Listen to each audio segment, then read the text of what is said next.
An apartment fire left nearly 24 people without a home in West Omaha. The fire started around 11 last night and took firefighters hours to put out the flames. KMTV reporter Miranda Christian spoke with people who live in the building. Miranda?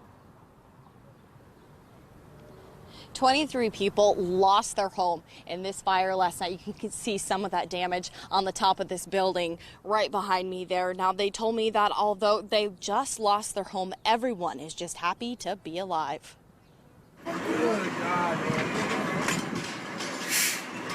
This is what residents saw Tuesday night at the Maplewood Apartments near 110th and Maple. To me, it looked about 20 feet tall. The size of the flames, it was horrible. When I started seeing it that intense, I just started crying.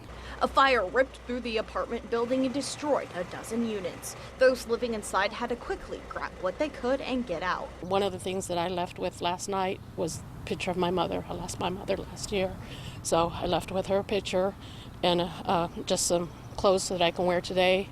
A laptop, and that's what I left with. Wallet, keys, and purse, and the kids. Patrick Jensen lives right next to where the fire started. It's just devastating. I mean, we lost everything we owned. We didn't have renter's insurance. We're all alive, and that's all that counts.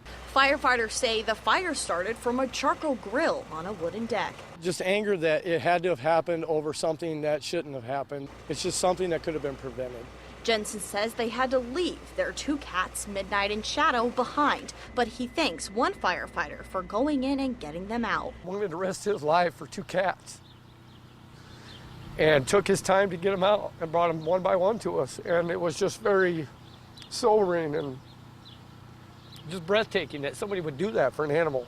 Jensen says today they're trying to figure out what can be saved. We just have to start working, get back on our feet and get our clothing back and everything, I mean, we're down to this. At least I stayed the 5-finger death punch shirt. And he's glad that no one was injured in this devastating fire. We'll get through it, I think everybody will if we have love and strength and hope.